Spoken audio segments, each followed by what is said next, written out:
thank you, Matt, and the Board of Directors of Matt's Creative for inviting me to speak here today. For those of you who don't know me, my name is Mateo. I am a choreographer and the founder and director of the 27-year-old Ballet Theater of Boston. I also originated Dancing World Community, a project that is repositioning the very role of dance in our communities through a number of programs, including the annual Dance World Community Festival, which just last month celebrated its 5th year. I cannot adequately express what an honor it is to welcome you all to today's event. I am thrilled to be among so many people who clearly care about their communities and who understand that unifying and organizing the creative sector is a critical strategy to securing a better future for us all. I am humbled to be among so many of my esteemed colleagues who work tirelessly to provide the great diversity of arts experiences that contributes so significantly to making Boston such a great place to live.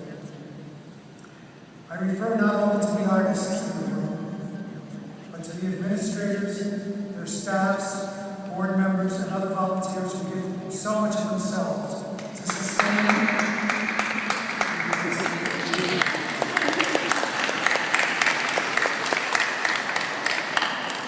sustain the institutions, big and small, that make up the vast and complex network we generally call arts and culture. Thank you all so much for your attendance today. It is a great thing that we have assembled here to consolidate our ideas about the future of the arts in and around Boston and the role that the next mayor will play in manifesting those ideas. During my 30 years of service in this community, I have attended many assemblies to address many issues relevant to our work, but it would be difficult.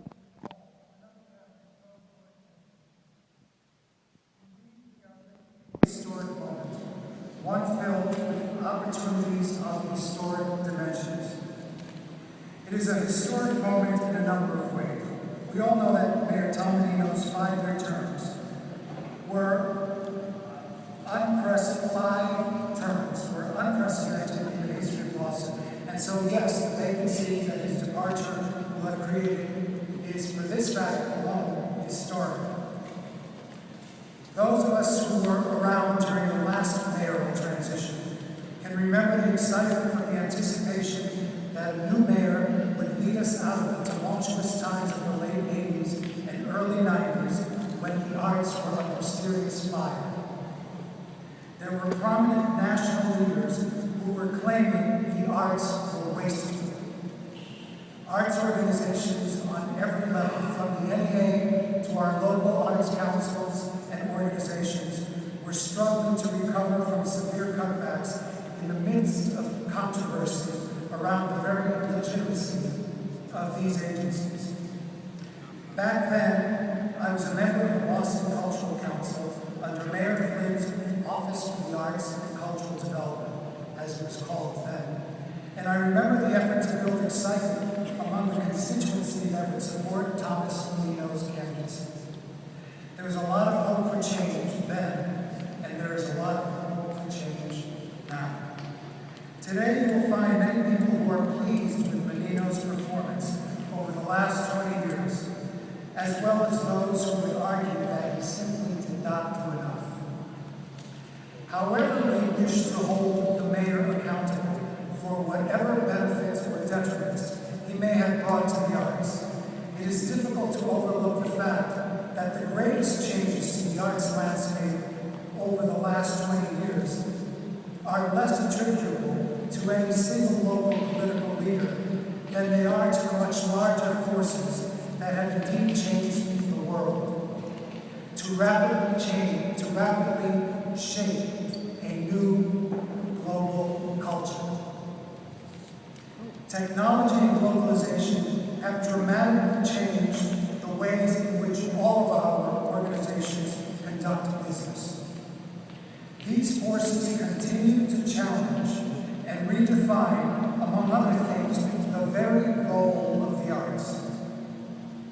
What is their fundamental purpose? Who are they meant to serve? What responsibility does government have to provide or promote them? Today, we are a more connected world, and one could argue that the arts here and elsewhere are actually more in sync with American principles than ever before. The arts in Boston are now more accessible than ever to a greater number of people. They are more inclusive, more diverse, and more pervasive. Arts organizations are more abundant, and arts consumption overall has greatly increased. The arts have been democratized to a degree that was not imaginable in the days that Boston was preparing for Flynn's successor. In view of this very changed world, I would suggest that the richest opportunity of this historic moment is the chance for each of us to reflect, in a deep sense, what the new possibilities for a better future really are. I would propose that we challenge ourselves to think of our task at hand as something more visionary than simply giving voice to the candidate who most convincingly makes the biggest promises for the biggest increases in human and financial resources, vowing that the arts will be a higher priority on the mayoral agenda than ever before. Are we simply looking for a new mayor who will dedicate increased resources to the arts without ever recognizing the true value and new potential for a new role of the arts in our changed society?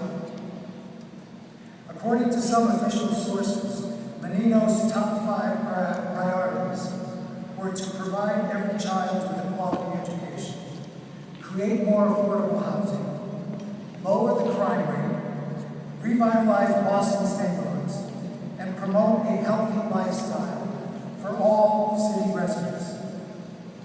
The arts never explicitly made Menino's top 5 list, which is not to say that he wasn't genuinely convinced of their importance. What if, instead of raising the arts to a position of higher prominence on that list, the arts were creatively integrated with each of the mayoral priorities on that agenda?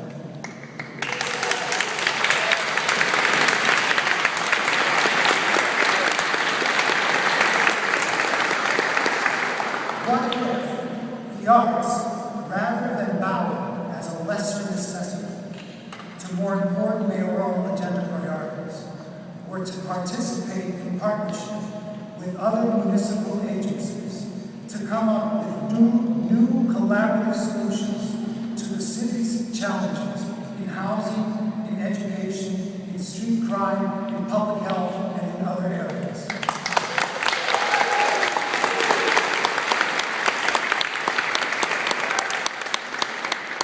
Beyond our goal of getting the candidates to focus on the arts, how do we get the candidates to understand that the work that everyone in this room is so passionately engaged in really can contribute in an essential way to the civic dialogue about the issues that in the end matter to us all? That the arts really can significantly contribute to a new plan for a better city beyond their assumed role in cultural enrichment, or even beyond their role as economic driver. After all, haven't the arts prepared us to be creative problem solvers? Don't we all have the capacity and capability to formulate mindful opinions as trained, profound, analytic thinkers about how to help meet mounting challenges in housing, education, transportation, crime prevention, and community development? During the next few months, I urge everyone here to reflect deeply on how we might best seize this historic, unique opportunity to pull the arts out of the secondary, decorative position to which they too often have been relegated delegated, and bring them to the forefront to assume the more revered, relevant, and purposeful role we know them to deserve.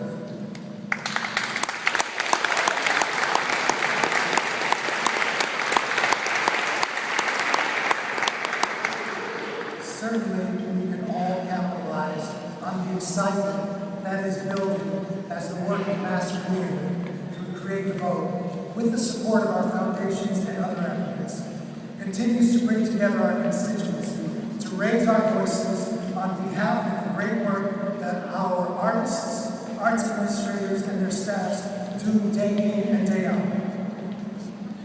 Let us all reflect and then take action together to move forward a new creative agenda. Thank you again for coming today and for allowing me to share this.